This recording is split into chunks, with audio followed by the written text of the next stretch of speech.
Welcome to the Dirty Sports Podcast. I am your host, Andy Ruther, coming to you live from the Smut Studio in lovely Venice Beach, California, with my co-host, Joey No Chill Prano. Hello, Andy.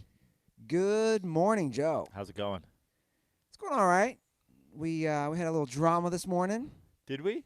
What was the drama? There was the police. Excuse me. The police helicopter was already out. The sirens. Do we know what they were looking for? You're on Venice 311 at all? I did. There was nothing there. Little Monday morning, Yeah. 5-0. Little Monday morning fuzz in the air. I like it.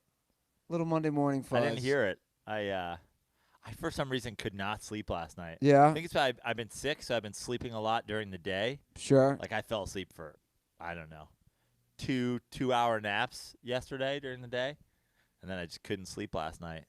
You know what I have down? That 30-minute deep sleep nap, middle of the day. Yeah. It's good. It's good for you. I mean, Nick actually got me on blast on Reddit. He got a picture of me taking one of those. He posted a picture. My hands are down on my pants. Sometimes, it's a cozy, comfortable feeling. Absolutely. You put your hands, you tuck the balls, and Wait, you go under your balls? no, just my hands were in my jeans. Sure. While you were napping? There was a full cupping, and he got me. I'm giving him credit. He got me good because I didn't notice it until like 2 days later. I hopped on the Dirty Sports Reddit, and there's me with a full handful. I mean, look at what Bilbo's done for you. The fact that you just said I hopped on the Dirty Sports Reddit. I mean, we're like, this is a full 180 from like, I don't fucking the internet fucking Reddit. I don't care about all that.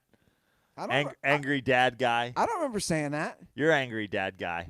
Did I? Dude, you flipped out. What was with you flipping out on your brother on Twitter this weekend? You're so mad at your younger brother.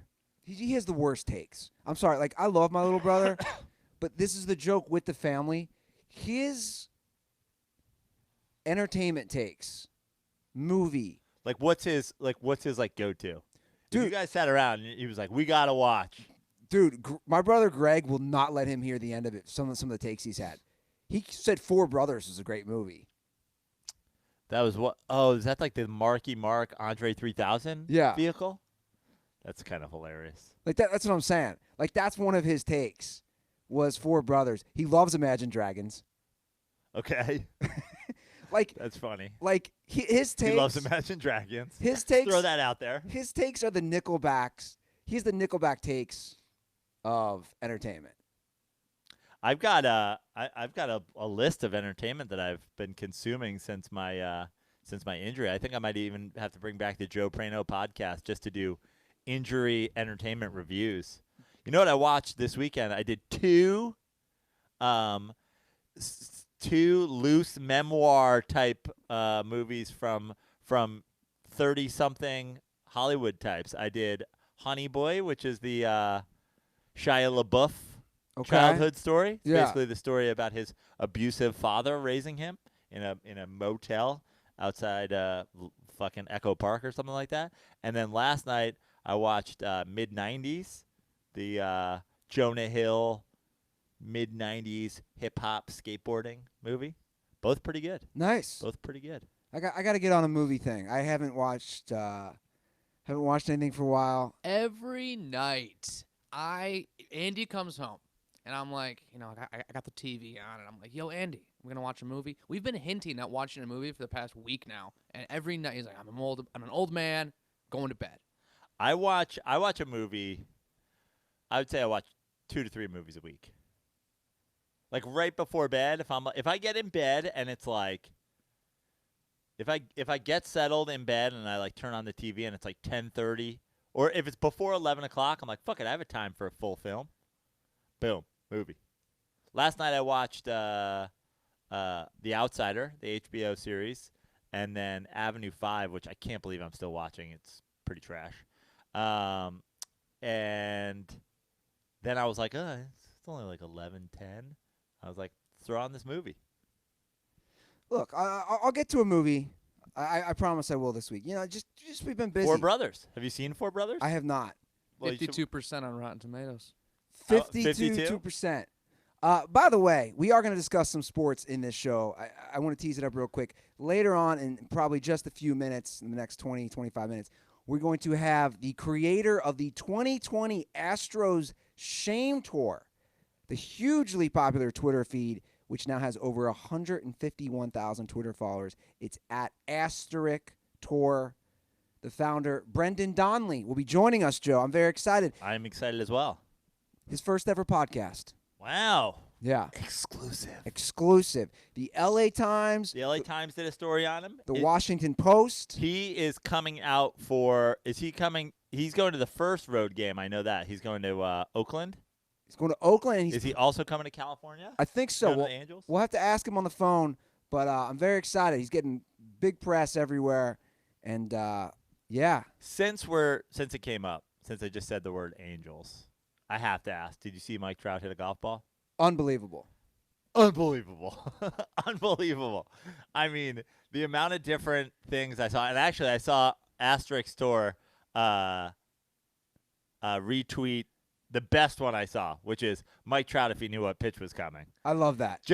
I mean, he literally hits it to the fucking moon. Yeah. He hits it. It disappears into the night sky. Yeah.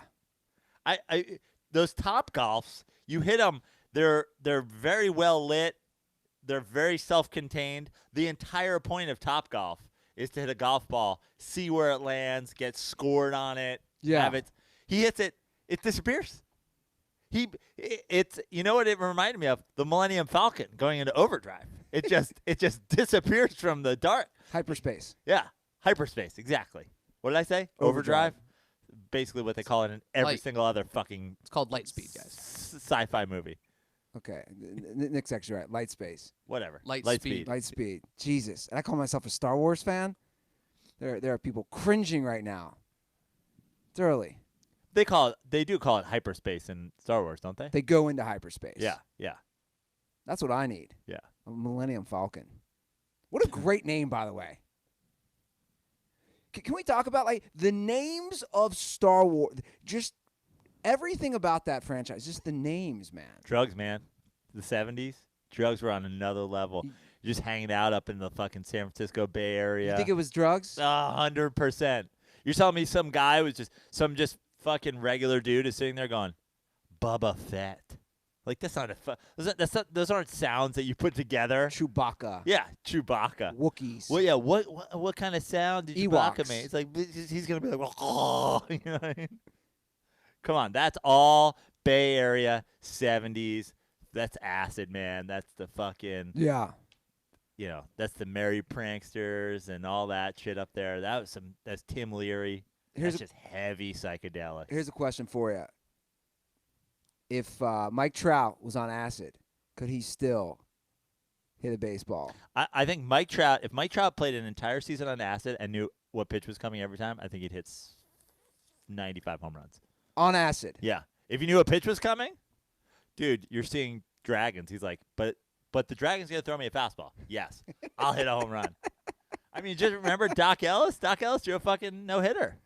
On acid. Yeah. There's a great documentary about that. And Doc Ellis ain't the GOAT.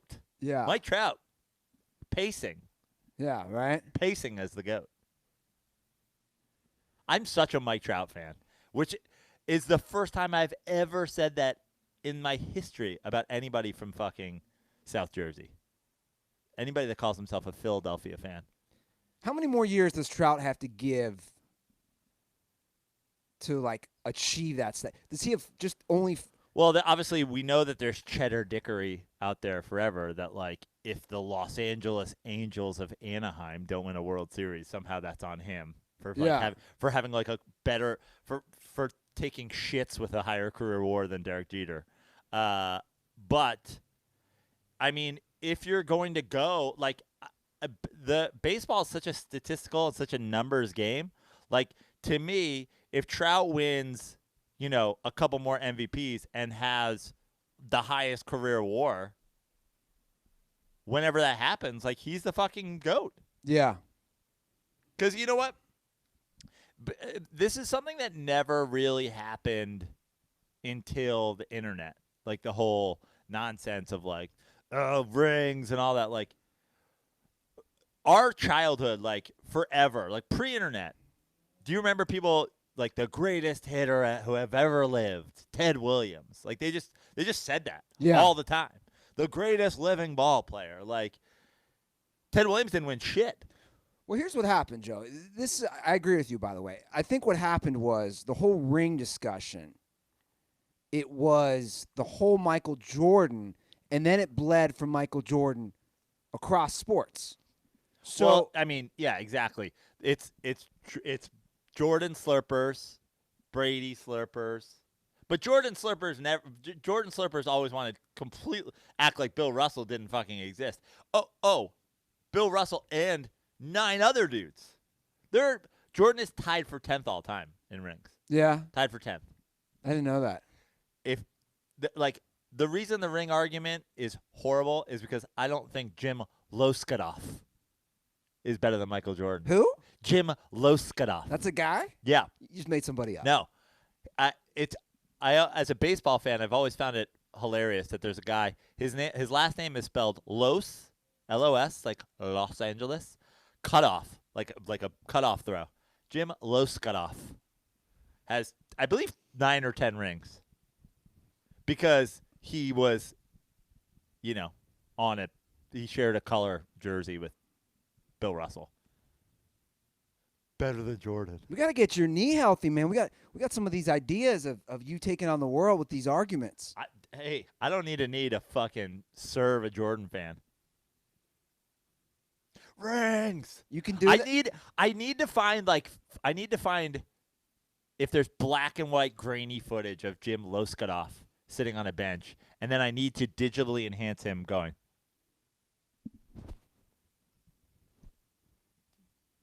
Just doing the 10 rings gif, doing the 10 ring Kobe gif, Somebody tweeted out last week. or like the 10, the way that Tom Brady has the ring. 6. Yeah.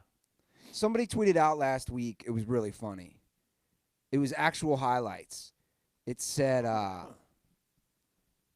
this is the era that Bill Russell won his 11 ring. It was just dissing the era. Yeah. Bro, it was a bunch of white guys in a layup line. It was real. It was a legit, real game footage from that era. And no lie, it was all white guys doing layups. Yeah. And look, you can only do what you can do, right? Yeah. Like Bill Russell was never given an option to play, nor was Michael Jordan. Nor was Michael Jordan given an option to play against these guys today, which Yeah. I'm sure everything I know about Michael Jordan, he'd fucking love it. Yeah. He's certainly a psychotic competitor and would love to compete. If Michael Jordan could snap his fingers, be 27 again, put his legacy on the line, and play LeBron, I think he would do it. Yeah. But there's only so much you can do. That's why judging people on their rings is horrific and dumb. Before I know we're getting ready to call Astros guy. We're going to call him in about 10 minutes. Okay, great. Since we just went down a rabbit hole based solely on a tweet of Mike Trout demolishing a golf ball, made me want to golf, honestly. Yeah, right? Can we talk about another tweet? I feel like this weekend a lot happened in the Twitter sphere and in whatever. Tom Brady and Edelman sitting courtside. Yeah. Edelman saying he's coming back. Tom Brady to everybody in the world except Patriots fans saying, no, I'm not. Patriots fans saying, this guy. I don't know. Like, the unbelievable Patriots fans like, no, he says this guy. You're like, what? Tom Brady clearly is kind of upset with Edelman for doing this. Definitely shaking his head, and You think he was upset in the moment? he seemed pretty perturbed, right? Or was it a whole thing that they planned out? I don't know. Then there's the reverse. Did you see the reverse shot? Them FaceTiming Vrabel? Yeah. Does Tom Brady go to the Titans? I think Brady's just trolling everybody. Brady to the Titans is one we haven't talked about. A lot No. of people have talked about. It's gaining traction. That's kind of a fun one. It is a fun one. It's the ideal situation. It's the ideal situation because Brady essentially doesn't give up the fear. The reason I think most people, including myself probably, think Brady goes back to the Patriots is because he doesn't want to be exposed Yeah. as being always a product of the Belichick system. Sure. He goes to the Raiders. He's trash, like everybody else that goes to the Raiders. His legacy is shit. And you go to the Titans. You're essentially going to an early 2000s Patriots with a Patriots coach, Great with defense. a great defense, Running with game. a crazy running game, with a game offense that you just have to manage. I mean, you had fucking Ryan Tannehill can do it. That should be that's like a. I mean, think about this. That's like a whatchamacallit commercial, like one of those what are those commercials that are like an hour long, you know? They're a fucking infomercial. Yeah. I'm getting so old these days I can't remember fucking words.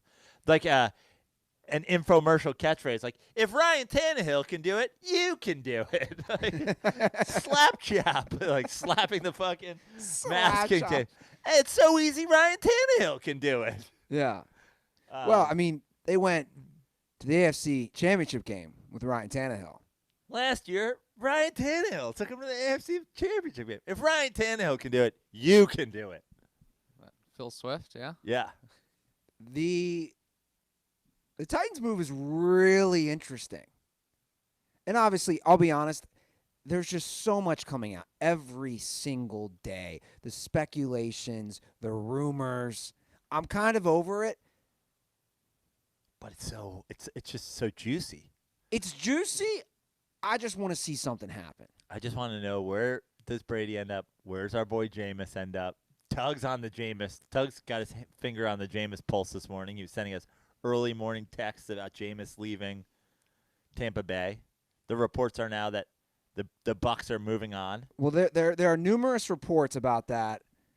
Everyone has which a lot of people think is a negotiation tactic by the Bucs to not have to pay Jameis because they're not able to franchise him because they're franchising Shaq instead. I love it. Jameis to the Raiders is the one we need.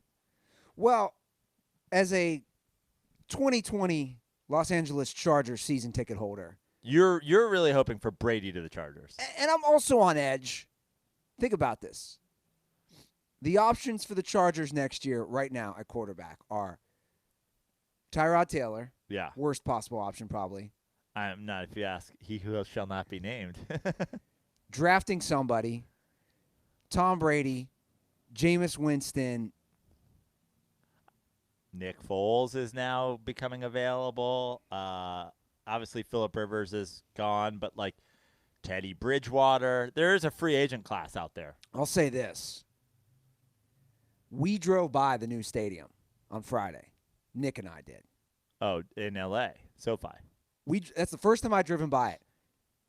Oh, my God. Yeah. This thing. Have you ever seen anything like this?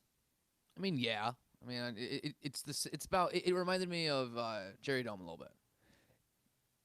It reminded me of Jerry Dome as far as the massive size, but the look of it Sticks out like a thumb. I mean, it is mind-blowing. And also, I didn't realize it's right next to the Forum. Yeah. And we're going to talk about the Forum later on in the show with the Clippers owner Steve Ballmer looking to buy it. It's right next to the Forum, and I'll tell you what, Joe. I don't know how it's going to be done. It looks like there has to be so much work done. That Taylor Swift concert, which is supposed to open the venue, is in June. July, I believe. Oh, okay, July. Yeah. Gotcha. Now, Joe, if you were going to go to Taylor Swift in July, where would you get those tickets? I can say, honestly, which I only do honest endorsements of our ads, but I can say honestly that I have looked for Taylor Swift tickets on SeatGeek. That's right. Guys, SeatGeek pulls together millions of tickets from all over the web. Then it rates them on a scale of 1 to 10. What I love about SeatGeek is they have that interactive map, which is great for a new stadium like SoFi Stadium. You've never been there. I've never been there. You could go on the map and see where exactly you're going to be sitting. Guys, I have SeatGeek. I have the SeatGeek app on my phone, and it's by far the fastest and easiest way to find tickets. Joe's been looking for Taylor Swift tickets. You have. I've been scouting tickets for Rams games as well because I'm curious. So I've been checking that out. And the best part is SeatGeek will even give you $10 off on your first SeatGeek purchase. All you need to do is use our promo code. So download the SeatGeek app today and use promo code DIRTY for $10 off on your first purchase. That's promo code DIRTY for $10 off on your first purchase. Okay, so we teased it up. I'd love to get Brendan on the phone. So once again, we have Share the of course Twitter feed again. What is it? It's asterisk. It's at Tour. asterisk Tour. tour. Right. ASTERISK tour. Which, as anybody who listens to the show and is on Twitter knows, it is a rapidly growing feed that essentially is Brendan, who we're about to talk to, does a great job of being, a cultivator of anti-Astros content on the internet today. I mean, if you would just put in Astros on Twitter, they're the second account that comes up. Really, behind the Behind the Astros. Astros, yeah. That's incredible. Yeah, it's pretty awesome. So he created this feed, I believe, February 15th, and we'll ask him on the phone here. It now has, I'm looking, 151,000 plus followers. Great. So the thirst for what am I looking for, Joe? The thirst for the bloodthirst. That's what you're looking for. Yes, that's the term. The bloodthirstiness of fans toward the Houston Astros. Everybody needs a place to be. Everybody needs a place to congregate and share their anger. And that's we tried to capitalize on this, obviously, in our own way, in supporting, players by we've obviously started a GoFundMe to help the players that might get fined by beating Astros players. Again, like I said in the pre-roll, this is not a bounty program. We're not endorsing them. We just want them to not think about the fines. Sure. We want to help. If you want to do it anyway, yeah, we're going to help with the fines. But the 2020 Astros Shame Tour run by Brendan, who we're about to talk to, is essentially a place for all of us to come together and have all the content we could possibly need regarding how shitty the Astros are and how it's going for them this offseason. So let's get Brendan here on the phone and see how all this started.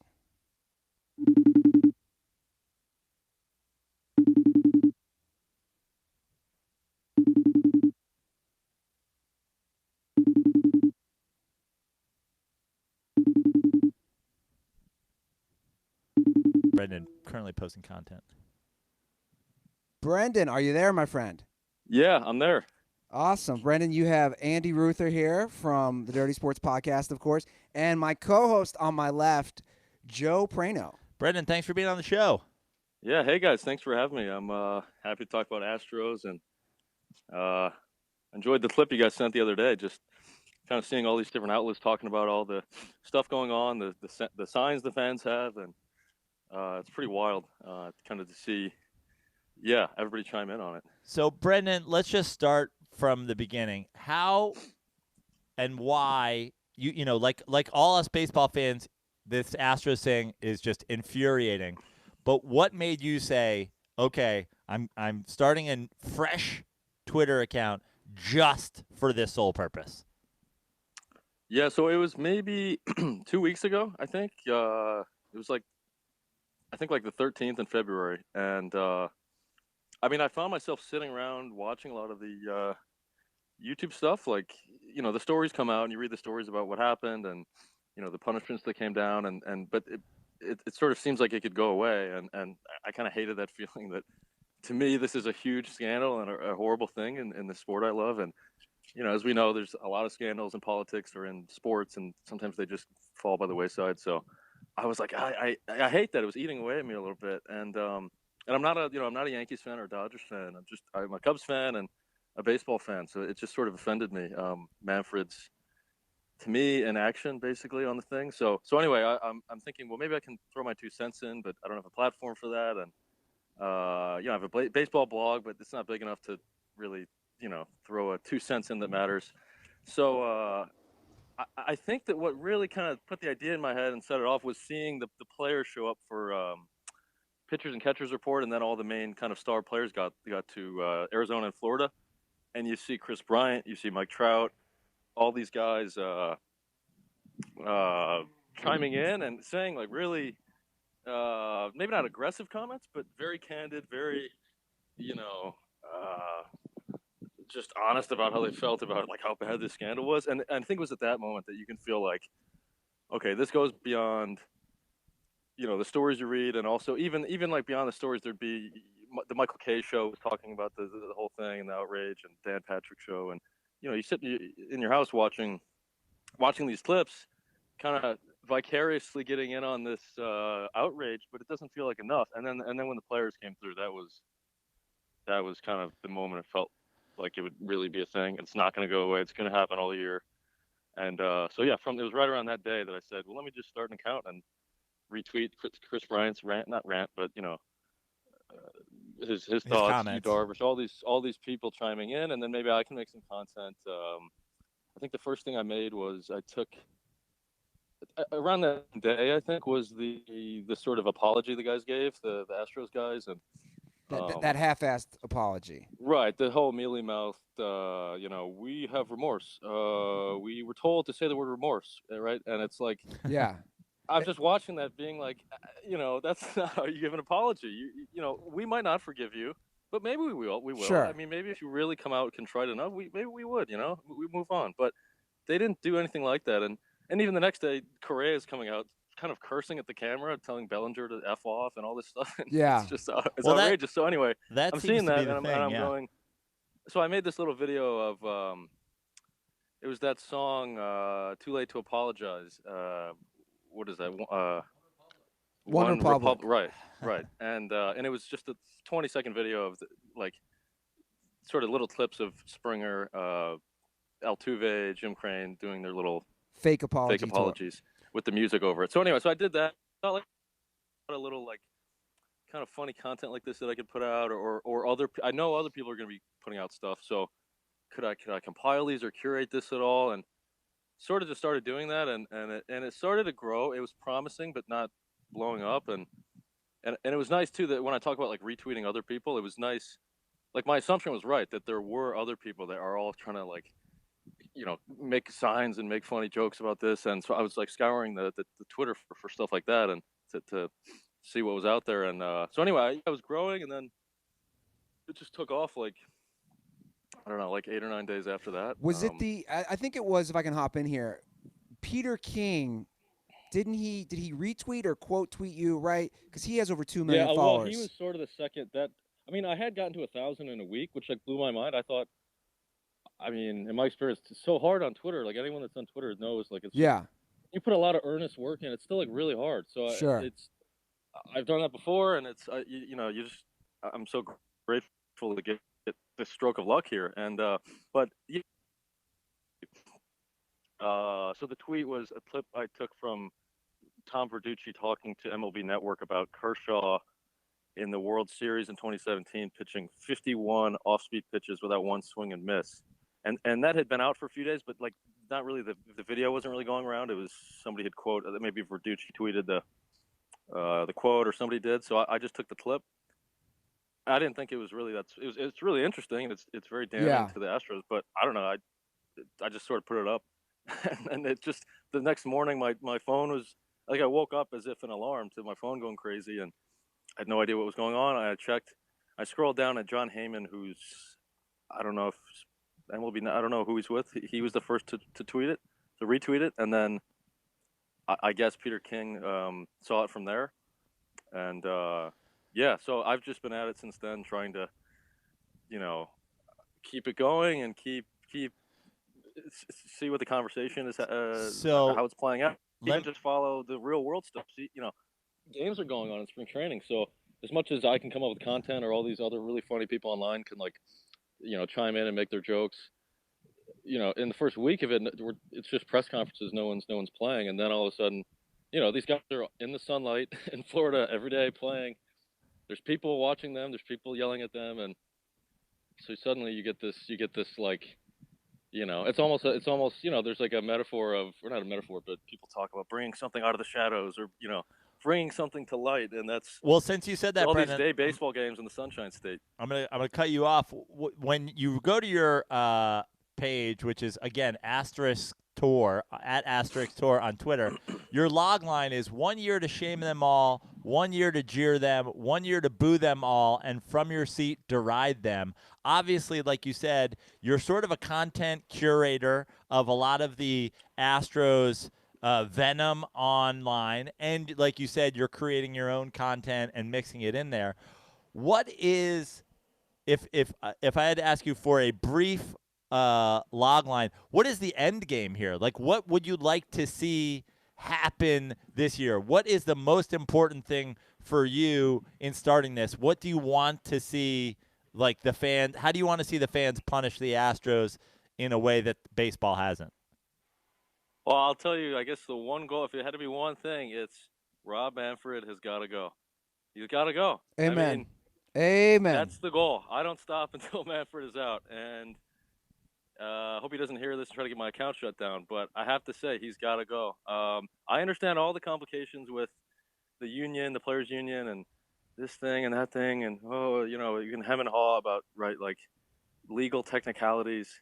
But at the end of the day, like there's got to be a way to, if that's all true, if he's that hamstrung, take the title away. Give us something. We love this game. We love this Major League Baseball organization. But you kind of left us all hanging, and everybody feels that way. So, yeah, I would say there's a lot of goals. There's a lot of goals to document what goes on. There's a lot of goals to, get through to the Astros players that we don't approve of what they did. But if you had to ask me one goal, I have to say we've got to have a coup here, and I nominate John Boy to replace Rob Manfred officially.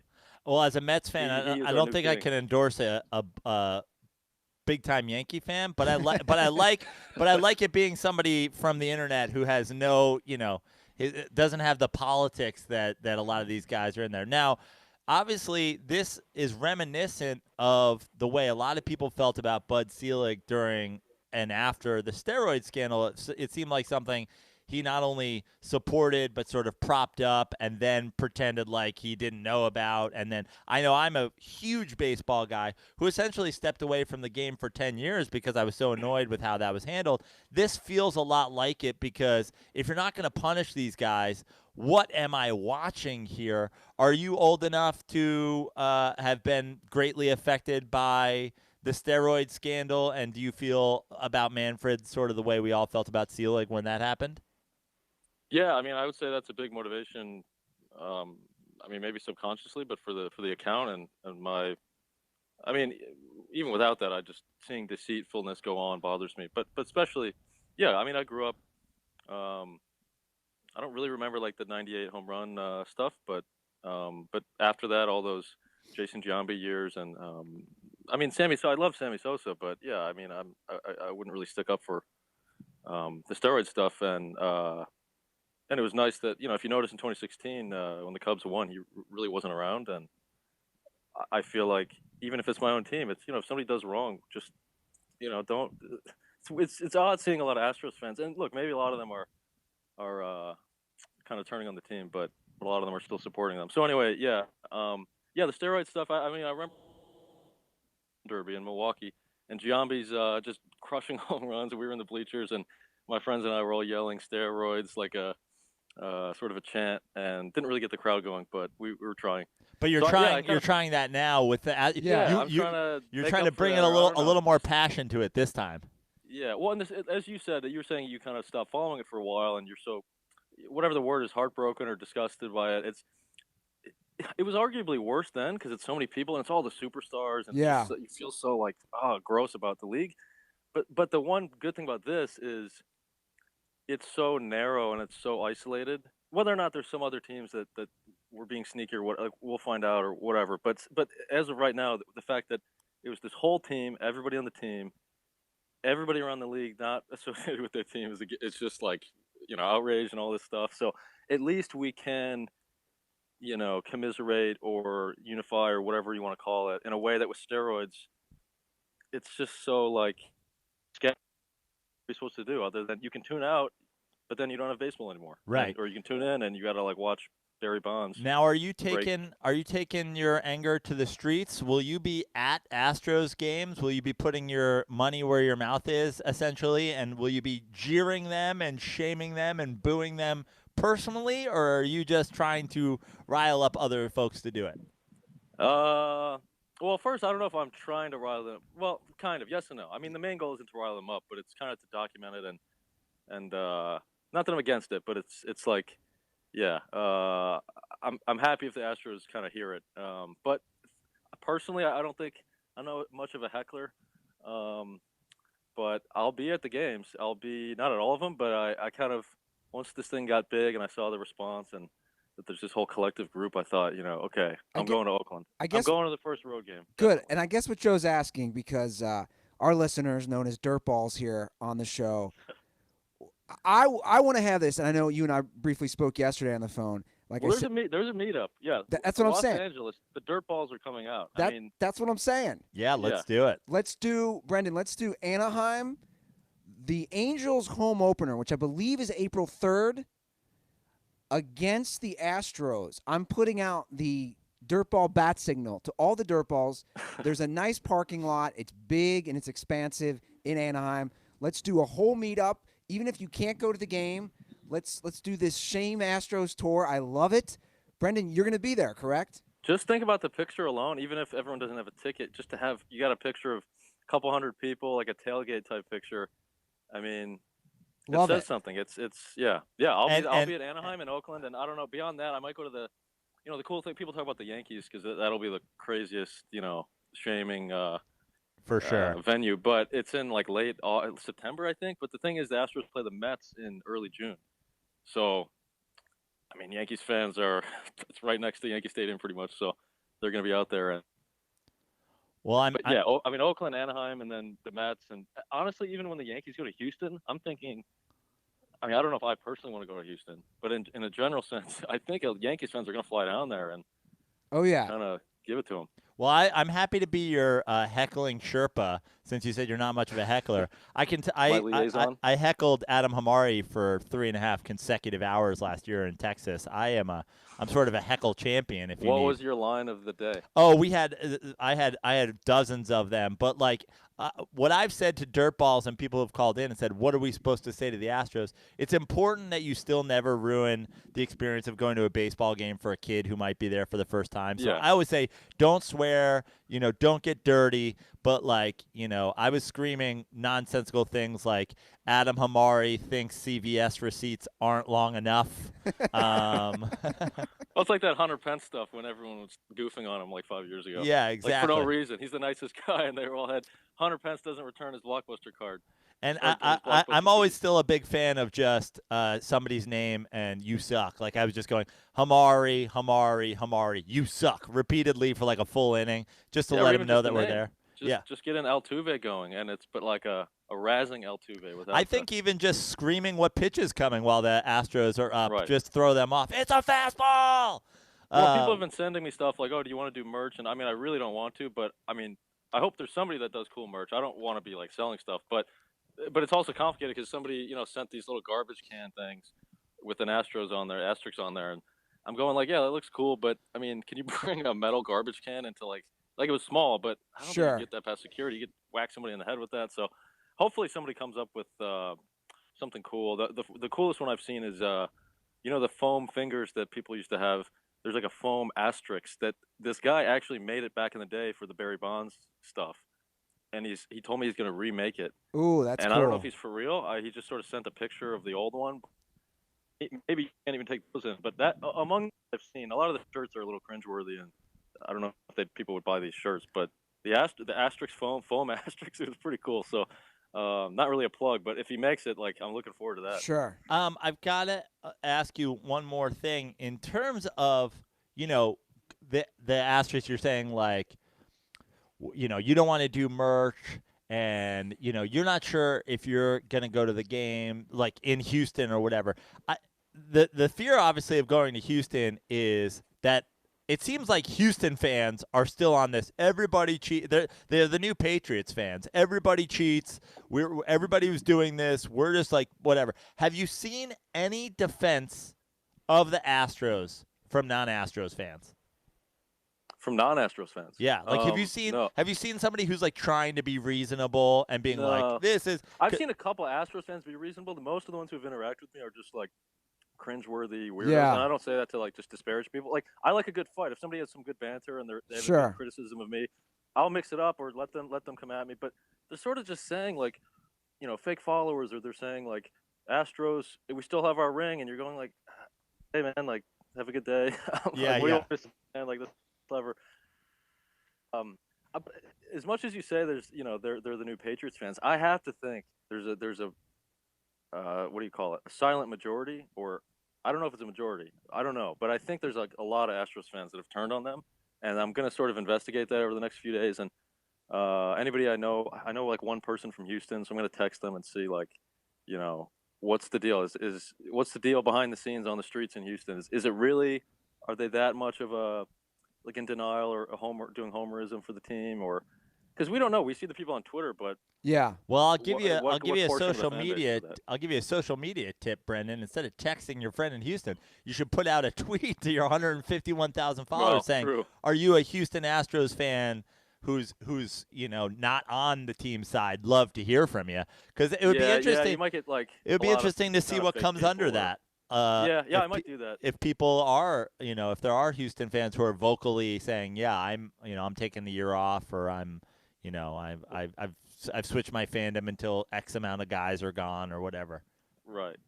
And I have to imagine it's such a clear violation what they did. There's times there's a scandal where, well, but this or that, and Yeah. when you see the video with the garbage can, I feel like Astros fans, they're not like conscienceless people. A lot of them have to. Like if I saw that with the Cubs, I'd be heartbroken. But I go, gosh, I can't watch this team at least Yeah. a year.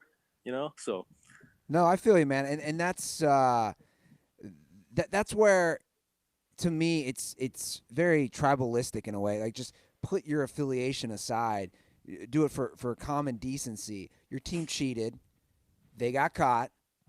The whole championship and also the years surrounding it are frauds. And if you can't see that, then you're a fraud. And that's where we're at. And if you're an Astros fan listening to this, look, it's a tainted title. There's no other way around it. And obviously you're shedding light on that. Brendan, we're going to have to get moving, but it's been a pleasure having you on the show. Is there any other parting words you want to get out there? Again, everybody, please follow at Asterisk. It's tough for me to say. Asterisk. Yeah, the 2020 Astros Shame Tour on Twitter. people think asterisk ends in an X, so yeah.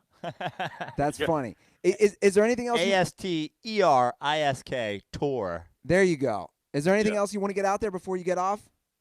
The only thing is, if you can clip the my nomination for John Boy, that first that our goal here is to oust Manfred in a coup, peaceful coup, and that John Boy take over. I say get the clip of that out because I want our guy John Boy kicked it all off. So. I'll be honest. The guy sitting on my left, Joe Prano, I might want to nominate him for commissioner. Maybe. I mean, I've said, or VP. I would have said that many times over the years. I would have said Joe Prano for commission. Now, Brendan, my thing is, we've had so many commissioners really drop the ball, pun intended, that I'm like, let's get rid of the commissioner altogether. Let's make it some sort of board. Let's make it. Let's have it so that there's multiple people, so that one person can't fuck things up for everybody. So the dirtball board. Yeah. And Just Brendan, sign 'em up. I'd be happy to have you on it, and John Boy. I like this. Like, you know. it's kind of like the Supreme Court, where you're going to have 8 or 9 people, right? Yeah. The Supreme Court has 9 justices. You're going to have 8 or 9 people to come up with a group decision. Yeah, like, the fear is that there's always somebody, one person's always going to have their bias. Yeah. We make John Boy commissioner, suddenly there's a rule, every fence except for Yankee Stadium's got to be Major League distance, and, Yankee Stadium can still have their 285-foot right field pole that is mismarked as 313 or whatever it is. They get the first draft pick every year. in the whole draft. Brendan, before you go, I want to ask, how do you feel about our GoFundMe supporting? We're not supporting the hitting of players. We're just supporting we just want people. We just want the pitchers of other teams to know that we're there for some financial support should they get fined in doing something that they wanted to do anyway. Yeah, I said to Andy before, I think it's pretty funny. My only and there being a GoFundMe kind of related to this whole thing has got to be a thing. My only comment was that I don't know if the average person would want to like bail out with money, a millionaire pitcher that threw at the guy, and you could argue it's almost like we're sort of like paying people to hit the pitchers, even though we're paying them after the fact for the punishment. So I guess, yeah, be careful on that front. But I mean, it could be you could revise it or remix it, or just keep it the same. But another idea would be, if some sort of fan goes streaking with an asterisk sign on his private parts, and he gets some sort of punishment. Now, again, you could argue we're promoting this, paying him to do that too. So maybe like on the record, I disavow, but that could be maybe one that would resonate with fans even more. You're such a commissioner already. On the record, I disavow, but also if somebody could disavow, if somebody could naked run, if somebody could paint an asterisk on their genitalia and run through the stadium, you wouldn't be against it. I love it. Well, Brendan, it was a pleasure having you on the show. Again, you're doing God's work here with your 2020 Astros Shame Tour. Again, that's at Asterisk Tour. Go check that out on Twitter. Follow for sure. We'll be in touch, Brendan, and we can't wait to meet you in about a month at Angel Stadium. Yeah, keep up the good work. Yeah, it'll be great. I don't know, maybe all 3 games, but certainly, the one game it'll be a riot. So awesome. Well, thanks. Literally. Well, thanks, Brendan, and we'll be in touch, bud. Yeah, take care, guys. All right, bye-bye. Brendan is serious about this. That's the number one thing that I took away. He is committed to this on like a business-like level. Love it. Like he's very careful. He's treating this like he's the CEO of a corporation devoted to shaming the Astros. There's a lot of party lines. He's careful not to say things one way or the other. And I like it because the approach on Twitter can definitely on the internet in general, on social media these days, can definitely tend to go to pitchforks behavior. And Brendan is definitely taking this from a way more serious approach. Yeah. And I like it because unlike the Astros team themselves the last couple of years, it gives his Twitter feed legitimacy. It gives it honesty. It does. It gives it him saying, I'm not out here trying to make money off merch, stir up anger. He's not trying to stir up anger. He's just saying these guys need to be shamed for what happened. They need to be punished for what happened. And if Rob Manfred's not going to punish them for what happened, we the people will punish them for what happened. And him saying, obviously, like I said, what is your end game here? To punish Rob Manfred, who has not punished the Astros, which obviously I'm for. I've been on I've only recently pivoted from my Fire Manfred campaign to kill the commissioner's office in general. But yeah, that maybe I'm gonna take Brendan's approach. Let's eliminate the word kill. Let's just use the word dismantle or eliminate the commissioner's office. Yeah. See, he's already rubbing off on me. Yeah. You're like, you don't want this. You don't want some dirtball assassinating the commissioner. No. You disavow assassination. I disavow that talk. I love it, though, and I look forward to that. And, guys, we're for real. Whether you can go to the game or not, opening day for the Angels, I believe, again, is April 3rd against the Astros. Show up outside the ballpark. If you can't go, we'll have a whole meetup. I've already talked to Brendan. We're going to get a whole group of people, dirtballs, non-dirtballs, just a huge meetup. And yeah, I'm gonna throw a couple things out there, Andy, for how the dirtballs can help. One, we're gonna go April 3rd or whatever the first game of that series is in Anaheim. We're going to go to the Angels game. If you want to be involved, come get a ticket. We'd love you to be there. If you can't afford a ticket and you're in the Southern California area, you want to meet us in the ballpark and, like Brendan said, just be a part of some picture to show strength, come on down. 2, I agree with Brendan. Like, I'm going to New York for that Mets series. I want to be there. Now that he's mentioned it, I'm like, yeah. So go to Astros road games or home games if you have those kind of balls. Yeah. And make your displeasure known. And if you're a dirtball, share it with us. Yeah. Tweet it at us. Tweet your video. Tweet a picture of your sign that you take to a road or home Astros game and say, this is what I'm doing. And we will share it, obviously. And hopefully our friend who is compiling all anti-Astros content will also share it. Tag us and tag Brendan at Asterisk Tour. And let's continue this. Continue stirring the pot. And then, of course, there's also our GoFundMe, which I will say again, for legal reasons, is not a bounty program. We are not asking anybody to hit Astros players. We are just saying if they do that themselves, we are there for financial support. No one should be punished financially for hitting an Astros player this year. And if they are, I don't care if they're a millionaire. The millionaires earn their money too. I think it's wrong, whether it be a first-day major leaguer or a long-time major leaguer. If you drill an Astros player, the idea that a player will be punished more for hitting an Astros player than any Astros player was for cheating for multiple seasons is wrong, and I am here to support the cause. Yeah. We have a GoFundMe up to pay fines.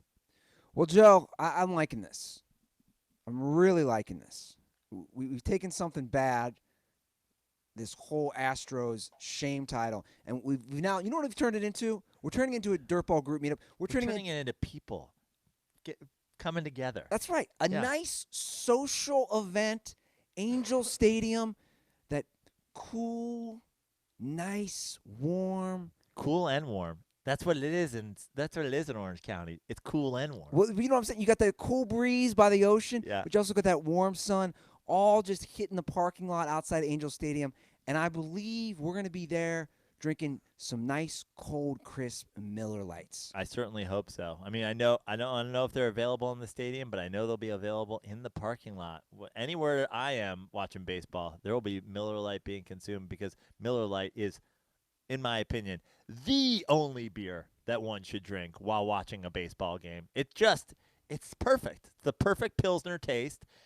A light beer for when you're outside in the sun. A day game with a light day game plus light beer equals smiling Joe emoji. It's the original social media. You're meeting people. You're meeting people who share in your sentiments against the Astros, and we're all joining together in this shame tour. Before there was 150,000 people coming together on Brendan's Twitter feed, there was 150 or so people meeting in parking lots, sharing crisp Pilsners, and discussing things that were important to them. We're going back old school, the original social media, Miller Lite. That's right, guys. When there's a great tasting 96-calorie Miller Lite, friends should always come before followers. Here's to the original light beer. Here's to the original social media. It's Miller time. Celebrate responsibly. Miller Brewing Company, Milwaukee, Wisconsin, 96 calories and 3.2 carbs per 12 ounces. I'm pretty stoked for that. Not going to lie, Andy, once again, pun intended, baseball has left a bad taste in my mouth, but I am going to wash that bad taste out with some Miller Lite because as upset as I am at baseball right now, I'm like, God damn, a day game and a Miller Lite sounds really good. Sounds really refreshing. Really good. Yeah. That'll put a smile on my face pretty much any time. Then I'll get there. I'll run out of the Miller Lite. The net will be in my way. Some Astros player will hit a pitch. He knows it's coming, and I'll just pull all my hair out. Well, we're talking money and donations, the GoFundMe, and what players make. That's a good segue to discuss Tony Romo's new contract, his renegotiation, I should say, a re-upping of his deal with CBS.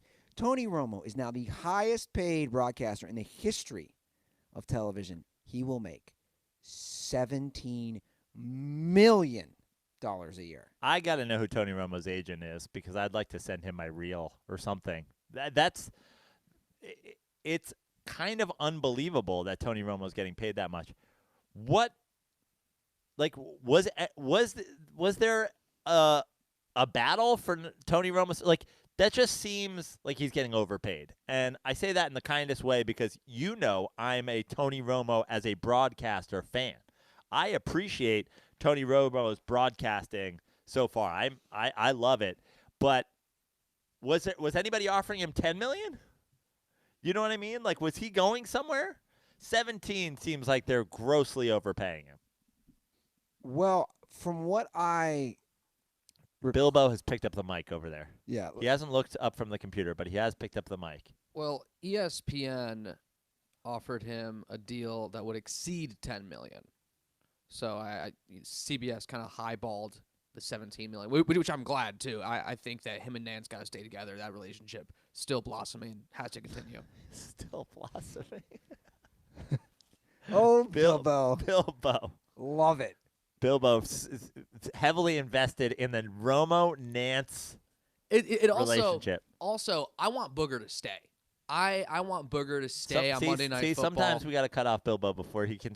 Like, he started great take, and then he's like, "Well, while I'm here, you need let me someone throw to in my laugh Bilbo. at. Let me throw in my Bilbo take." You need someone to laugh at Monday Night Football because that guy is just humor. Football humor. Doesn't know what the hell he's talking about. Can I say something? I actually kind of agree. From a social media standpoint, from a content standpoint, Yes. Booger's good.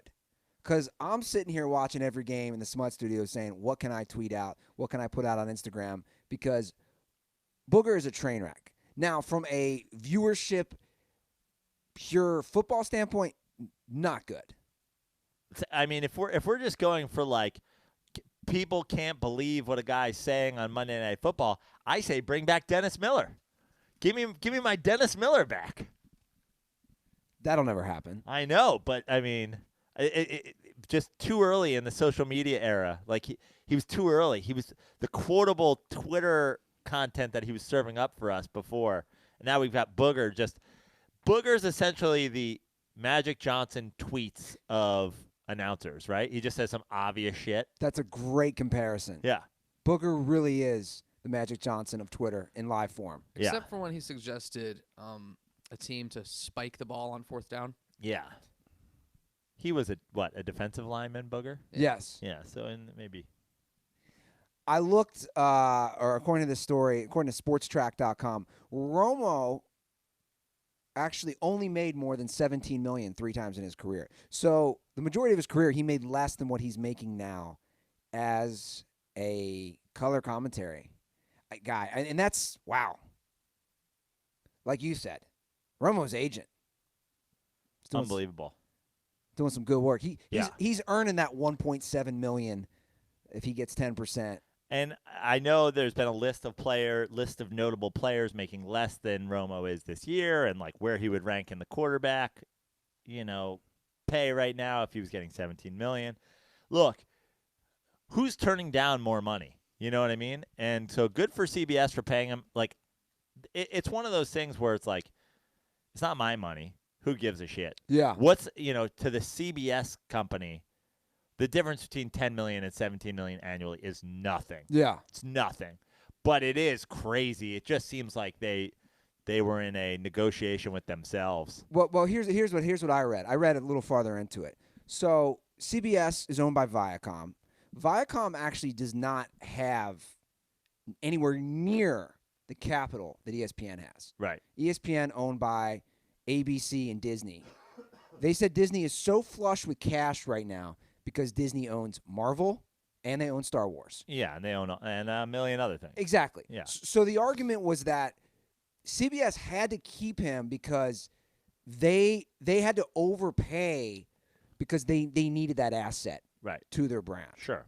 And like Bilbo said, the relationship is just blossoming. Now, where would you put our relationship at this point? Is our relationship blossoming or On the Nance Romo scale? It's not blossoming like theirs because Romo's been doing this for what? This is going to be his third year coming up, This will be his right? third, yeah. This is his third year. You guys are kind of, married couple. You're getting into, you're past the honeymoon phase. No, I meant me and you personally. Oh, me and you? Yeah, not me. Yeah, Mm. you're the young Oh. upstart. Oh, yeah, of course we're blossoming. We're blossoming. Yeah, like we have great ideas. We're doing things. This whole Costco thing is kind of our baby that we're raising together. He loves the Andy Goes to Costco. Not that I don't. I like it too. And we have a lot planned for this. I don't want to spoil anything, but I mean, We're gonna get to a. I need some of the dark bowels of Costco to be well, I need something. I need to know what's going on behind the scenes. I don't want to reveal everything, but there was some pillow talk last night, Joe. A deep discussion about you getting you involved, and we for sure have started planning, and I'll tell you about it more after the show. An episode about Joey No Chill goes to Costco. Yeah, because I don't know if I've said it on the show, but I hate Costco. Yes. I hate big box anything. I hate IKEA. IKEA is my least favorite place on planet Earth. Yeah. I'd rather be in Yankee stadiums for a fucking Yankees Red Sox game than I would be at IKEA. The IKEAs, the Costcos, the Targets of the world, anything where lots of people are together buying dumb shit they don't need, way too much of it, Yeah. really bothers me. And so, yeah, I mean, the talk about, I feel like I've been Joey pretty chill lately, but Joey No Chill definitely surfaces if I've got to go to Costco. Yeah. So we'll talk more about it, but there's definitely some ideas of getting you involved. Somber breaking news. Can I jump Go for in? it. Not sports related, but I feel like it has to be mentioned. At least personally, I feel like it. James Lipton, longtime host of Inside the Actors Studio, dead at 93. Oh, very sad news. Were you an Inside the Actors Studio guy? No, but I know he's legendary. Talk about a show that I just used to kill hours of back in the DVR days. Yeah. Setting Inside the Actors Studio on the DVR and going through to watch it. They haven't done it in a while, I imagine, because he's been sick, or maybe I just haven't had cable. But if you are not if you are a little young for maybe Inside the Actors Studio, go to your local video store and buy it or rent it, and find yourself some James Lipton Inside the Actors Studio. Some incredible moments on there through the years with some actors, directors, all that stuff. Can we pivot to some NBA talk? Sure. I'm just going to piss on James Lipton's grave like that. No, I just, time constraints. Okay. We got things to do. Sure. R.I.P. James Lipton. He would want us to pivot into NBA talk. Okay. Let's do it. Giannis, James Harden beef. What do we make of it? Have you followed it? Well, I'm a little bit on James Harden's side here because it does seem like Giannis took I'm a big defender of coming hard at somebody when they come at you with no provocation. I think no unprovoked attacks should be met with massive backfire. Okay. Well, Giannis unprovoked attacked James Harden. Fact or fiction? Well, here's what was said. During the NBA All-Star game when they were making their pick selection, Giannis made a joke about not selecting Harden, saying, I want somebody that's going to pass the ball. And then took Kemba Walker. Correct. Who, as James Harden pointed out, averages less assists than James Harden. Well, this is what James Harden said in back. Responded. This is what he said word for word. I average more assists than him, I think. He told Rachel Nichols this last week. I don't see what the joke is. And then he went on to say, this was the big quote, I wish I could be 7 feet, run, and just dunk. That takes no skill at all. I got to actually learn how to play basketball and how to have skill. I'll take that any day. So he went hard in the paint back at Giannis. Well, I don't think anybody can argue that James Harden isn't one of the most skilled NBA players. The last few years that he's been in Houston, pre-Russell Westbrook, when they had the Capella or rotating cast of big men down, James Harden was right up there in the leaders for assists. Now, obviously, it's Mike D'Antoni's Rockets ball that he's come up with. The latest crazy idea from Mike D'Antoni, and let's go all in on this, is to play isolation basketball with now both James Harden and Russell Westbrook. But, I mean, again, yes, he was joking, but he kind of, it just, first of all, Giannis fucking in drafting all-star teams. I know it came down to a close game, but LeBron drafted a way better team. Giannis seemed to be drafting there seemed to be no rhyme or reason to what Giannis was doing. He took Kemba Walker over Harden because so-and-so he wants him to pass. Was it a full-blown attack? Did he firebomb his country? No, but, he fired one rocket into international territory. And there's a big pun there. He fired a rocket. Yeah, he fired a rocket into international territory, got a little too close to James Harden, and James Harden took it as an unprovoked attack and responded.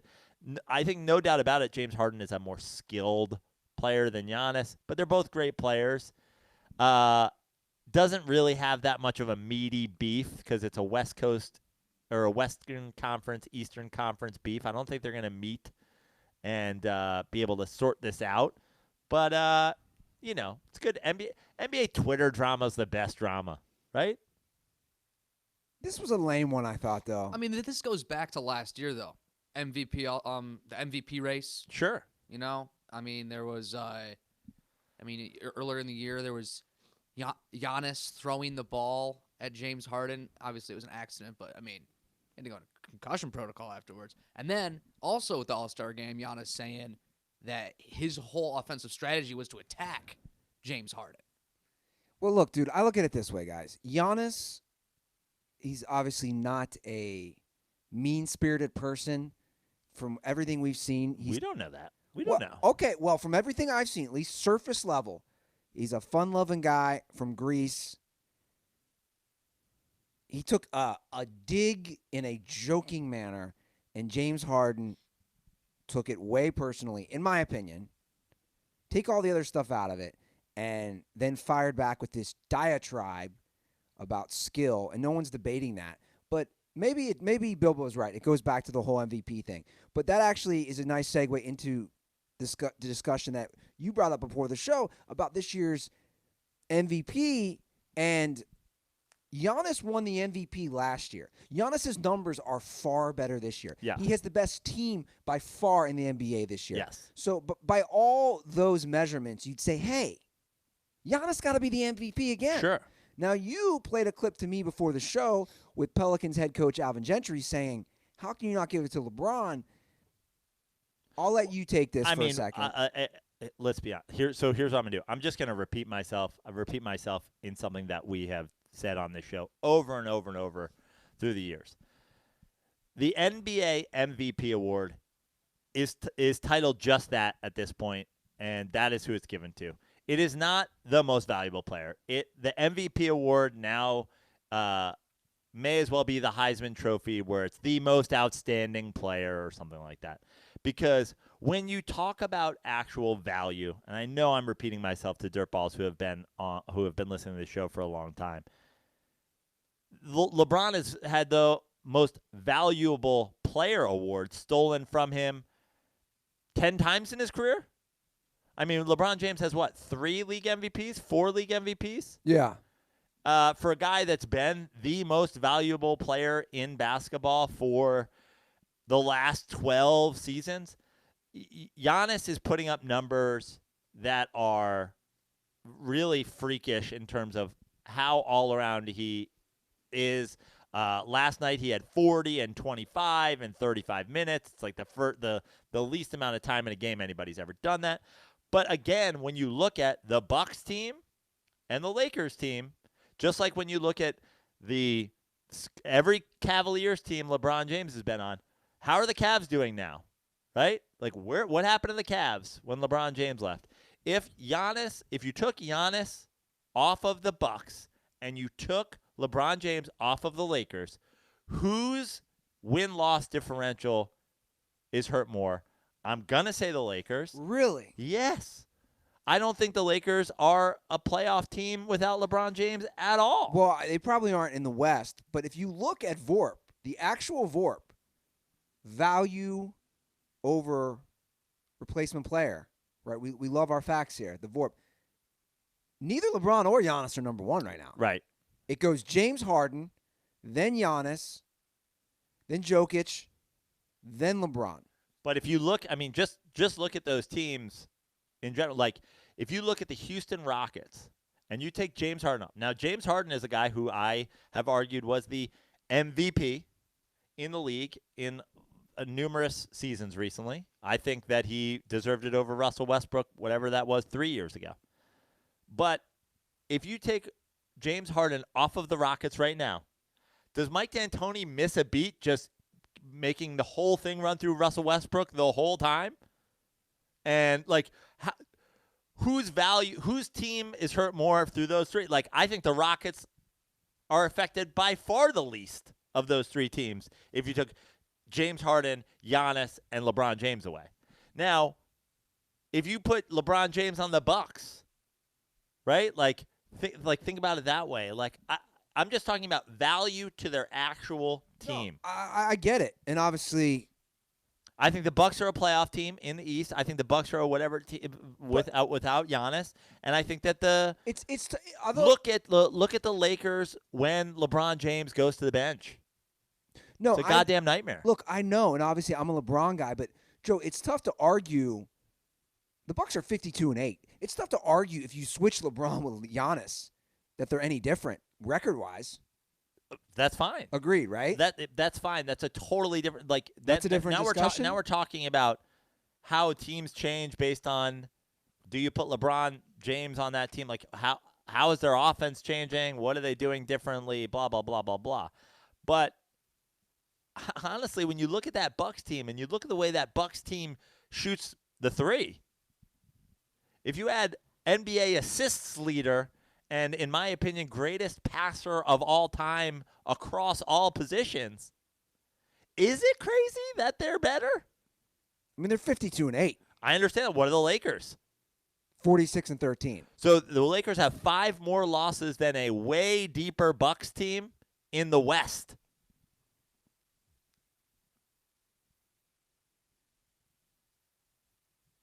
Again, Giannis is the MVP of basketball this year for sure. But the MVP no longer, in my opinion, and hasn't for a long time, stood for most valuable player. Gotcha. Yeah. Let's flip the script, okay? Let's talk about, forget LeBron to the Bucks. Let's talk Giannis to the Lakers with this roster right now in the West. Do they have more or less than 13 losses? I'd say more. Okay, so I think we agree. Well, because they're different positions. Obviously, LeBron's point guard. Right. Giannis is not. Yeah. And that's a huge factor. It's going to be a fun playoffs. Yeah, absolutely. The Clippers are getting scarier and scarier as the days go by. Are you around this weekend? I am playing poker on Friday night. Got a show on Saturday night, but I'm around. You have a show Saturday night. Yeah, I'll be at the Belly Store in the Comedy Room. Belly Room. Belly Room at the Comedy Store for Bitch. Great Saturday show. Not sure what time that is. There's 2 shows. I'm just looking. You know, I'm. Although we all know we can just do it whenever we want. I'm just thinking we should go live. Call an NBA game soon. Well, what's the Sunday schedule? Sunday's big on the NBA national broadcast. Lakers at Clippers, 12:30 in the afternoon. That's me doing the jack off. Fucking. That's me doing the policeman. Fucking whacking it. Put that time code down, please. Yeah. Bro, what are we talking about here? Well, I don't know what's happening Saturday night, but it's not Clippers Lakers. Yeah, it's not a good one Saturday night. Who's the home team in that Clippers Lakers game? Clippers. Ooh. The only wild card here is the Chris wild card. Do I hit up Chris Wild and go, hey, get my ass into that game? Well, I like this game. It's a 12:30 Pacific time, and East Coast time is going to be a 3:30. Let's Sunday. go. I'm not saying let's go. I'm saying let's go. Sunday. Yeah, let's go live for that. A little YouTube live sesh. Daytime? A little day drinking? Get you some cold Miller Lights. Yeah. Is there a better beer for drinking during the day? No, definitely not. All right, there you have it. 3 of us. Maybe put out the bat signal. By the way, I love how your phone says potential spam.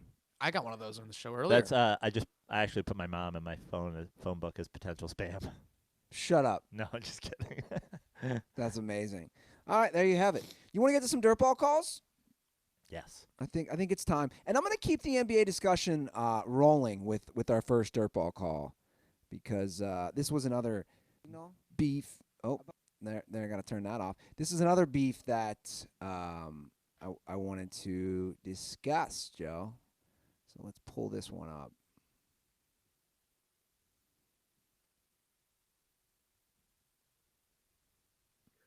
What's up, Joe and Andy? This is Ethan, number one half-dirt baller for State College, Pennsylvania. And I wanted to call to ask you guys a question. I don't know if you guys are going to talk about this or not on the show, but last night, Trevor Ariza and Trae Young got into a little something in the Hawks Blazers game where basically Trae Young nutmegged him. And because he got nutmegged, Trevor Ariza basically shoved Trae Young to foul him. And then he, talked to him and he was like, oh, don't ever do this to me again. And it was like a whole thing, and then so whatever. But I kind of see it everywhere on social media right now. People are kind of debating whether or not Trae Young was right to do that or Trevor Ariza was right to do that. People are saying it's disrespectful, that all this. To me, I think if you think that's disrespectful, kind of a bitch move to think that, because, I mean, is it more disrespectful than James Harden crossing up Wesley Johnson and then staring him down? Is it more disrespectful than Allen Iverson stepping over Ty Lue? But people want to say it's disrespectful to nutmeg somebody. I think it's dumb, but I see people on both sides trying to say that, oh, the old school, Trevor Ariza's right to shove Trae Young because he's trying to get embarrassed, all this stuff. So I want to hear what you guys think about that. And condoms are for Sam Tripoli, of course. See you later. Nice. This condoms for Sam Tripoli. That's a fun one. Go Lions. Can I make a confession real quick? Sure. I had no clue what nutmeg meant. Oh my God. Do you not know? Did you just look it up? I looked it up before the show. I listened to the call. I had no clue. You can say, "Oh my God," and my whiteness is showing, and all that. Jeez. And I'm not, whatever, I guys. mean, it's not even your white. It's like more your age, I think. It's probably age and Yeah. my whiteness. Which is funny because this really is a generational divide question, and you are a fence sitter on the millennial fence. Well, according to Bilbo, you're a millennial every day. I mean, according to facts only, you're a millennial. Yeah, man, you're the Now, the you pilot of the Millennium Falcon. Hyperspace shots fired over there. There you go. Bilbo shot first. I do have a take on this. I'm a fan of the nutmeg. Yeah. So, if you've ever played ball with me, if you've ever been fortunate enough to play ball with me on the Venice Beach courts, Bilbo knows this because I've tried it on him before. I'm a fan of the nutmeg. The fact that this is considered, Keyword tried. yeah, he got it on me. Like he stopped me. He stole it. The fact that this is considered like taboo or wrong. I don't think it's considered taboo or wrong. It's It's considered disrespectful, but that's part of the. It is disrespectful, but No, but that's part of doing it. When you cross a guy over and they fall down and you stare at them or you give them the come up, you are disrespecting them on purpose. Now, I think dribbling through their legs. Come on. Here's the thing. You do it to embarrass a guy. You do it to show a guy up. Now, I think, again, the generational divide here between Trevor Ariza and Trae Young is Trae Young is full millennial and is full like, oh, we don't, these days you can nutmeg people and nothing happens. Back in the day, it was definitely considered a sign of disrespect. You don't fucking do it. Like, it's not that you don't do it. It's just, here's what's going to happen. I think both of these guys are 100% right here. Trevor Ariza wasn't about to be embarrassed by Trae Young doing it, so he gave him a fucking shoulder to the neck. No harm, no foul. Like, I don't have a problem with either sides of this. It's, again, a generational divide. You're going to try to do it, I'm going to deck you. I think what Trevor Ariza going up to Trae Young post game and telling him, "Hey man, not me. You're not going to do it to me," is what it is. Like I'm on both sides here. Trae Young can try to do it to whoever he wants. Just be careful that the guy you're trying to do it to ain't the kind of guy who's fine with taking a fucking hard foul. But explain this to me. Why is this disrespectful? It's a part of the game. How is dribbling through a guy's leg any different than a crossover? I just don't understand that. Because it just is. Play fucking defense. It's an effective move, in my opinion, especially for someone like Trae Young, who's a little guy. And, you have to find ways to create space on the floor. If you're a tall defender on Trae Young. What was the final score of that Hawks-Rockets game? I don't know. Well, we're going to find out. Yeah. And then I'm going to make a point regarding. Was it Hawks-Rockets? Yeah. Or it was who's Ariza play for these days? I don't even know. I don't even fucking know either, honestly. Where is Trevor? Why am I blanking on where Trevor Ariza is? Why does the score matter? I will tell you when we get the final score. Which game was this, by the way? Was this last night? No, this is like 4 days ago. I must have missed this. Okay. Blazers. Blazers, correct.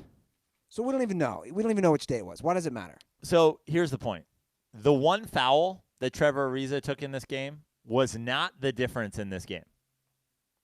Hawks won by 12. So the one foul that Trevor Ariza took, this did not come down to this one foul. So when you say it's a good move, well, it's a good move for Trae Young because he got the ball through his leg, but then he took a shoulder to the neck. So I don't know if you asked Trae Young looking back if that was a good move for him. So it is something that on the basketball court in history, it's a Globetrotters move. It's a move you do. It's like saying if James Harden had the ball at the top of the key and he fake passed it to somebody and rolled it down his arms and did the fucking the thing from the Super or whatever it was, that it wouldn't be disrespectful. It would. Hanging on a rim above a guy or grabbing your nutsack or stepping over them. It's just they're just universal signs of disrespect. Now, I just disagree. To me, those ones you mentioned are far more egregious than dribbling through a guy's leg. Trevor Ariza disagrees with you. Okay, that's fine, and he can. Yeah, and he does, and he did, and again, it's really just a matter of. I can't wait to nutmeg some guy. It doesn't matter. You go nutmeg all you want. It's to me, again, I'm the kind of player where I'm go for it, dude. You're not nutmegging me. Unlikely that you're gonna nutmeg me. Unlikely anybody fucking I ever played basketball. I actually think I have nutmegged you before, Prano. And honestly, if you have nutmegged me before, I have a feeling it didn't end in a basket. It probably didn't. Right. So then there's the whole other thing of whether or not you're allowing somebody to do their that was always the thing with EJ when we would play. I'm like, hey man, do all your fucking around the backs and you're through the legs and you're whatever. I cannot wait for you to finally attempt to shoot this. I'm gonna let you do whatever you want and be a fucking circus clown, and then I'm gonna pin your shit. So Trevor Ariza finds it disrespectful, and he handled it the way he handled it. And it seems like everybody's fine with it. Trae Young didn't complain. Trevor Ariza was like, not on my watch, dog. And he was like, I got you. I don't think this was a beef.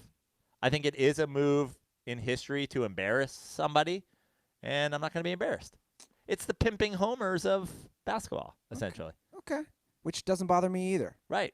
So maybe. And meanwhile, there's 1,000 guys who are throwing at people. So maybe Bilbo's right. Maybe I am more millennial than I think. In this case, you for sure are. This is an NBA generational divide. This is a guy who's been in the league how long now? 15 years, 16 years, and a guy who's been in the league. That is the entire miscommunication here. This is not happening between a guy who played 6 years and a guy who played 9 years. This is a guy who's been in the league fucking 2 years, 3 years, and a guy who's been in the league 16. This is a millennial, non-millennial NBA divide. Trevor Ariza, more like Trevor a boomer. All right, Mike's been turned off again. I thought we agreed Yeah. that he had to put. He had to get permission for these things. All right, let's get to the next call. Here's a millennial that is very worked up. Kyle Aronofsky calling back once again from beautiful Toms River, New Jersey, home of the 1998 Little League World Series champions. And I just got done listening to the most recent podcast, episode 602. And I am truly baffled. It's been in my head. How the fuck do people get away charging $6.95 for a slice of pizza? I mean, I was fucking appalled. Obviously, I'm from New Jersey. Joe's from New York City. Some of the best pizza in the world. The $5 for 2 plain slices and a soda or a fountain drink is spot on. And I've been to all the great pizza spots in New York City and Manhattan and some of the most expensive real estate in the country. And you never see a fucking $7 slice of pizza. So I need more information on this. I know that the real estate, I know that that's an expensive spot right there on the boardwalk. I get it. Trust me. But when I was there in Venice in December when I killed that hooker at Prano's apartment, allegedly, I ate food on the boardwalk and nothing was that overpriced. So this better be some fucking fantastic pizza, which I highly doubt it is. Or they just know that they can just fuck people? Is that what it is? Is it more tourists? Do any locals go to this spot? I honestly want to fly back there and burn the fucking place to the ground. That makes me absolutely fucking disgusted. Fucking disgusted as a pizza-eating American that they're allowed to do business like that. Absolutely fucking horrible.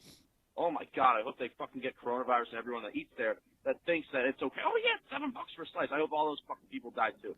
Absolutely horrible. Prano, do something for us, man. I'm sure that all these East Coast listeners, fucking Jacob Bruder, oh, my God, he's probably a little pissed off, too. But he's probably the dumb fuck that would go over there like, oh, my God, $7 for a pepperoni must be great. Fuck. Collins off for that place. Fucking kill yourselves. I mean, look, Kyle is a New Jersey resident. New Jersey probably second only to New York in pizza dominance. Yeah. And honestly, Jersey's got some incredible fucking pizza spots as well. Like Jersey's got some hella good pizza spots. So I understand his anger. Which was my anger. Which is your anger, and I 100% agree. And I think to answer Kyle's question, yes, this is a tourist. This is stealing from tourists. Well, let me explain. The pot shop that's on Abercrombie overcharges. Let me just explain. Yeah. It's not technically on the boardwalk. So, Pretty damn close, though. So it's in a hotel. Hotel Irwin, which is directly across the street from me on Pacific Avenue. It's a very high-end boutique hotel. They have a rooftop. Rooms go for $300 to $350 a night. It's not cheap. It is one of those places where I'm sure the margins on the beers on their rooftop are just as crazy. They are. You go up there on the rooftop. It's a beautiful view of the beach, of the city. At least you're paying for the view, though. Yeah. I agree. I agree with Kyle. This is how frustrated I was. I'm trying not to wish as many evil things as he did. But I was just as offended. So I've pulled up this article that we have on the place. They had a soft opening last week. They are officially opening today, March 2nd. This is what they offer. It describes it as a LA-style pan pizza, 5 by 5 inch slabs of crunchy, hearty but light, flavorful pizza with locally sourced toppings, including traditional cheese, pepperoni, and seasonal farmers market finds. Very LA shit right there. So basically, it's a square-inch slice of pizza made by this chef, and I'm reading the article here, and we're looking at the pictures, and as we can all see, it's not a big slice of pizza. Again, $4.95 for a cheese slice and $6.95 for a slice of pepperoni. And I agree. This is absolutely egregious, and that's why, and I already said it last episode, I am taking matters, just like the Astros, into my own hands. You're supporting this. Our friend Guy Fiorito, who's been on the show, is supporting this. People are supporting what I'm going to do. And when you have Italians behind you, you know you're doing the right thing. Exactly. Prano, Fiorita, D'Alessandro. These are the people that you need in your corner when you fight the pizza wars. So this is what we're going to do. Nick and I are going to go to Costco. This is going to be an episode. I'm just going to let them know. An episode of Andy Goes to Costco I'm going to get a shit ton of large, extra large Costco pizzas, which for anybody who doesn't know, their 18-inch large pizzas are $9.95, and they're massive. An extra large pizza, $9.95. I'm going to buy those large slices or those large pizzas. I'm going to set up a stand next to this window. This is a window of the hotel. And I'm going to hand out free slices of Costco pizza to troll this place, because I agree with Kyle. And I know what you're saying. This whole thing with tourists, but see, here's what they could have done, Joe. What they could have done is they could have made it reasonable for locals. Forget that it's pizza. This is like when people ask me the best burger. It's like, if your burger costs more than $12, I'm out. I ain't eating a fucking steak. I'm eating a burger. Your burger needs to be cheap. Oh, the best burger in the world is that blah, blah, blah, blah, blah. No.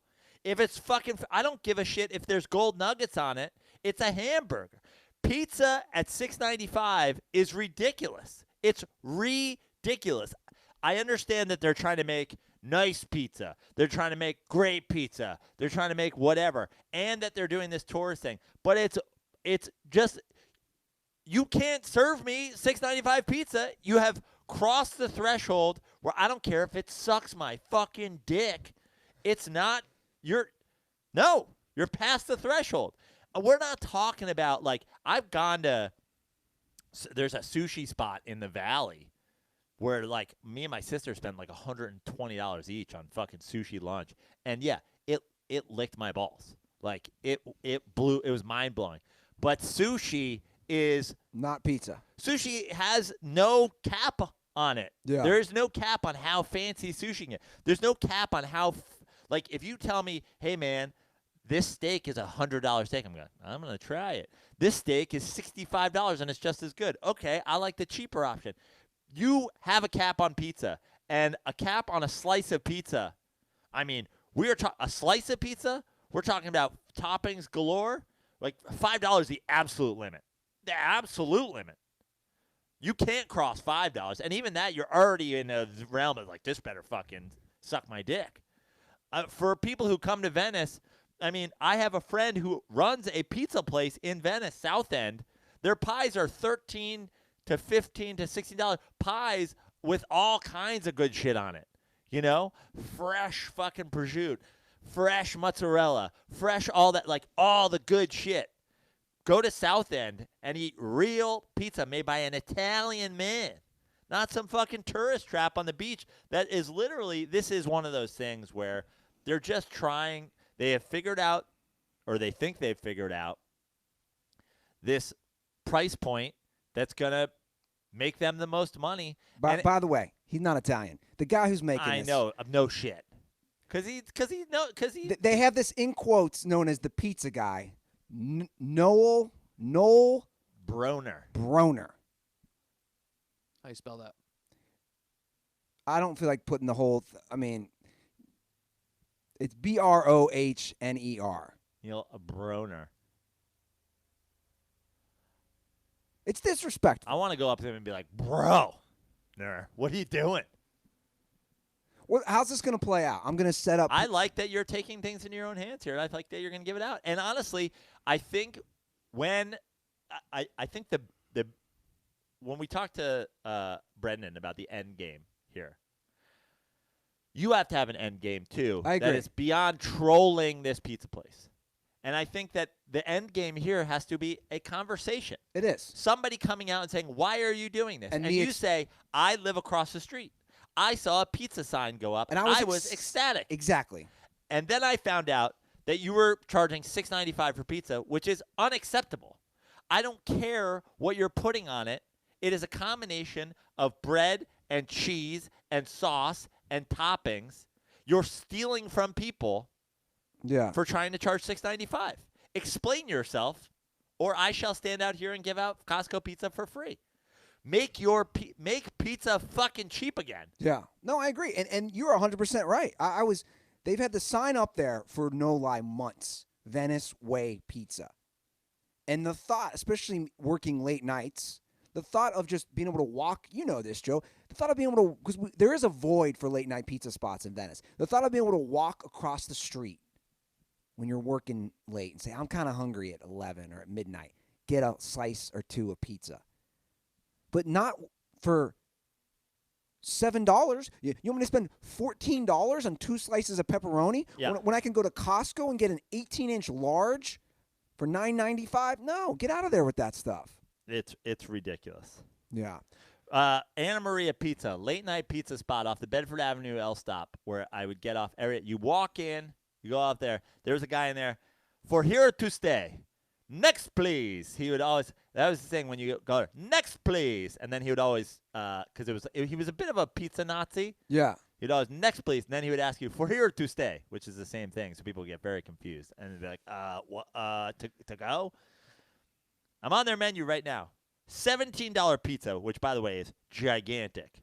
Special pies that they used to do like a grandma's pie, whatever, $28.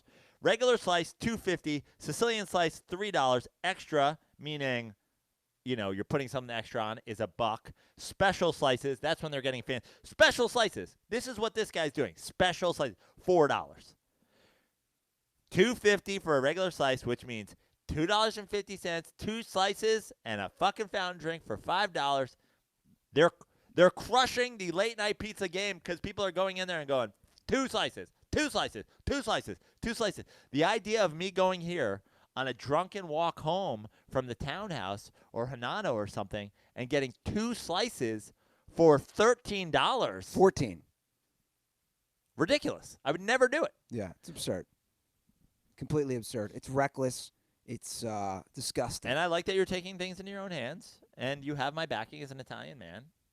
And I hope that your end game is to have a meaningful conversation with this guy and say, this is offensive. It is. It is. It's to explain my frustration as a local. I think it should be, I will support your pizza place if you lower the prices. Yes. And that's the truth. And my thing, it's funny that you should say this. You know what's right next door to that is Egg Slut. And I have a new thing. I made a conscious decision recently. I'm Yelping more, but I want more positivity in the world. I'm only doing positive Yelp reviews because too many Yelp reviews, people go on and just shit on some place where they had a bad experience. But I Yelped Egg Slut, and Egg Slut is the only time I've ever given anything a 3-star review because why even review something if it's neither here nor there? But when I went on, I Yelped Egg Slut, and I said, I love your sandwiches, and guess what? Egg Slut bacon, egg, and cheese sandwiches, hella overpriced, but they're trying to do the, fancy fucking bacon, egg, and cheese game. And do I go there all the time? No. Do I go there occasionally when I'm like, you know what? I'm going to splurge? Yes, I do. But they charge $4 for a 10-ounce cold brew, no refills. That's where I draw the line. I'll pay your $8 fucking bacon, egg, and cheese every once in a while, but I'm not paying $4 for a small cold brew, and I'm not getting any refills? What the fuck is happening here? And I went on and I yelped. I said that very thing. Fix your fucking cold brew price. I'm coming here. I've already bought into I'm going to over fucking pay for a bacon, egg, and cheese. Fix your fucking coffee price. It's coffee. So I'm getting some fucking of these Costco cold brews, and that day that you're doing that, I'm handing them outside Egg Slut. We're fucking changing the whole goddamn neighborhood. You can get a 10-pack of cold brew at Costco for $12.99. Let's go. Free cold brew. All right. Guys, if you have any calls, the hotline is 310-359-8365. There you have it. We're changing the world. We're changing the baseball game. We're changing the coffee game. We're changing the pizza game. Follow us on Twitter and Instagram at The Dirty Sports. Put those notifications on when you subscribe to us on YouTube.